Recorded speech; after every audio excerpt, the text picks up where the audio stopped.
agradezco tan amable presentación del presidente de Conciencia Nacional para la Libertad Religiosa. También les agradezco a todos ustedes su presencia y esta invitación que me han hecho. Me da mucho gusto esta diversidad que encuentro. Como ven ustedes en mi currículum, yo he estado en diferentes partes de la República y me ha tocado convivir con la diversidad. Entonces, viva la diversidad en todo.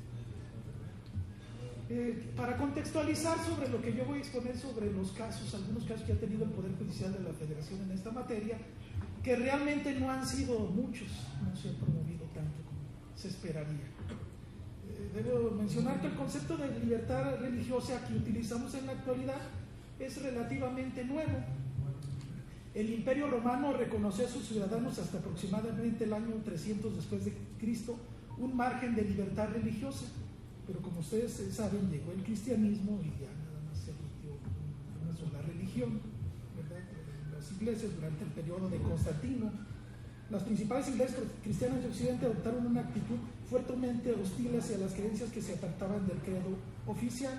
Así, por ejemplo, en la Edad Media la Iglesia Católica partía de la premisa de que no podía existir ni salvación ni remisión de los pecados fuera de la Iglesia. Se dio todo el periodo del Tribunal del Santo Oficio, que ya sabemos, ¿verdad?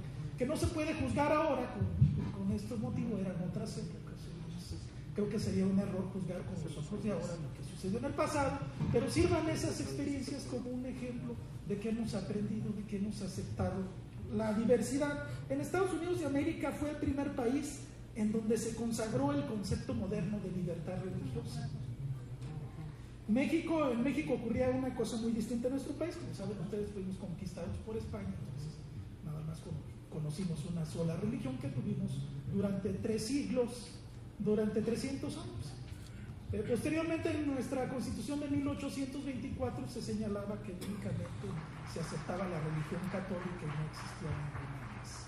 En la Constitución de 1857 ya se matizó, porque ya se dieron cuenta, se dio la separación Iglesia-Estado, y ya lo que únicamente se insertó en la Constitución es que la Constitución se hacía en el nombre de Dios, o sea, se invocaba a Dios. Pero con esto les voy diciendo cómo poco a poco se fue sacando a Dios de nuestro país. Primero teníamos a Dios en todo y lo fuimos sacando poco a poco. En la Constitución de 1917 ya lo sacamos a Dios. En 1917, y ello ocasionó en última situación la guerra cristera, ¿verdad? Que tanto nos ha dolido y tantas muertes se tuvo. Había una falta de tolerancia religiosa. Se dio el sentido contrario de que ya no podíamos decir que creíamos en Dios. O sea, en México hemos pasado de los extremos. Primero, ninguna otra religión más que la católica. Después ya ni se podía mencionar que éramos católicos. Incluso nuestros políticos se escondían y no decían nada que eran católicos ni nada. Aunque en lo privado pues sí lo eran, ¿verdad? Sí invocaban a Dios o decían soy ateo gracias a Dios.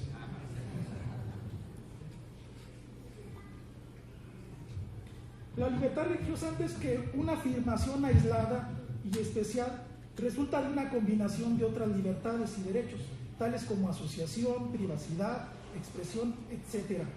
En una sociedad bien ordenada, la libertad en materia religiosa abarca tanto a los creyentes como a los ateos y como a los agnósticos. Ahorita todos cabemos. O sea, se vale no creer, pero también deben de respetarme el que crea. El Estado tiene que ser neutral. El Estado no puede haber jueces católicos, jueces testigos de Jehová y jueces ateos. Los jueces debemos, cuando juzgamos, despojarnos de todas nuestras creencias, ¿no? Y juzgar de acuerdo a derecho.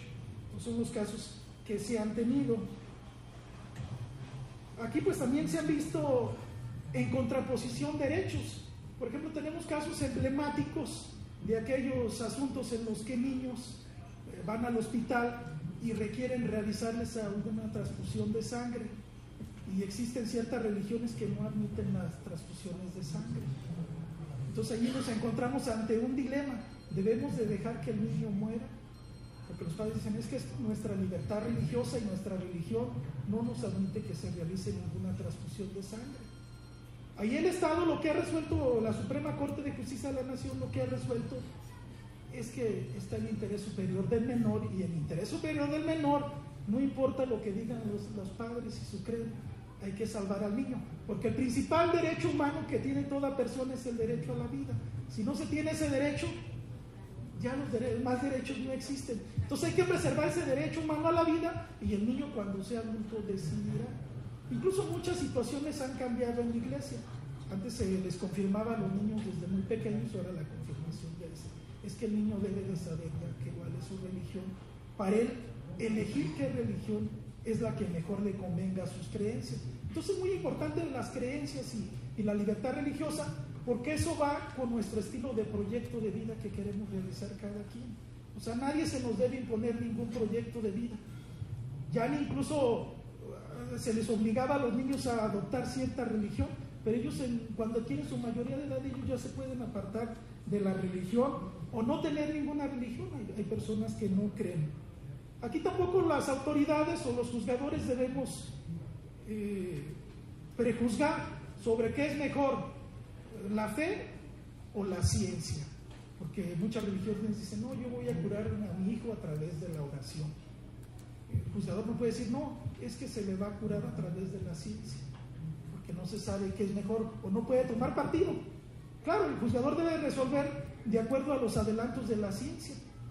O puede ser que algunas religiones han dicho, es que para esta enfermedad sí existe una cura, que no puede ser necesariamente la transfusión de sangre. Entonces señalar cuál debe de ser. En los adultos, en las personas mayores, no se les puede realizar ninguna transfusión de sangre sin su consentimiento. Pero ha habido casos en que la persona no puede dar su consentimiento por el estado en que se encuentra. Entonces aquí los médicos, 2 médicos se apoyan y dicen que no hay otra más que hacerle la transfusión de sangre. Claro, si el médico se equivoca en su diagnóstico y había otra solución, pues incurre en una negligencia médica. Pero el médico ante todo tiene el deber de salvar la vida. Entonces son los casos paradigmáticos. Yo como juzgador también me tocaron casos en Uruapan, que es una ciudad eminentemente, tiene algunos poblados que es la religión católica la que perdura, y se querían solicitar a la presidencia municipal permisos para alguna otra religión y no se les otorgaban los permisos.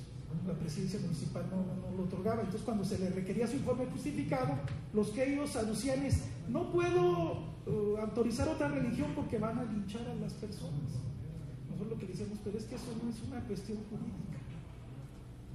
Tú debes de darle la autorización y ya dependiendo de lo que pase, pues se debe de garantizar, ¿verdad? Porque no se aceptaba otra religión. Entonces yo concedía amparos en ese sentido. También la libertad religiosa y la libertad de culto. La Corte ha expresado que existen diferencias entre libertad religiosa y libertad de culto. Libertad de culto a veces es que no podemos andar en las calles haciendo todas las cuestiones religiosas. Sin embargo, pues ¿quién puede impedir eso? O sea, nadie puede ir en contra de la voluntad del pueblo, ¿verdad? Lo vemos el 12 de diciembre, el pueblo es fervientemente. Es más, creo que México puede no creer en ninguna religión, pero es guadalupano. No sé qué gobierno se atrevería a reprimir todo eso. O sea, ya en su época lo hizo Calles, de tratar de cumplir con la Constitución de 1917, y resultó toda esa época sangrienta. Por eso les digo yo, viva esta diversidad, tenemos que respetar. Los padres también tienen el derecho de educar a sus hijos como quieran. Puede haber escuelas ateas, pero también puede haber escuelas católicas, o puede existir escuelas donde se enseña la doctrina cristiana, como así existen, y cada padre enviará a sus hijos a lo que mejor le conviene. Entonces creo que ahorita también debemos de ser tolerantes. Cuando alguien dice yo soy católico, o dice yo soy testigo de Jehová, o yo soy protestante, o yo no creo en nada. Porque todo depende del destino que cada quien queremos dar a nuestra vida. Entonces pues les agradezco, dada la brevedad del término, no me puedo explayar más, aunque quisiera decir mucho. Gracias, les agradezco.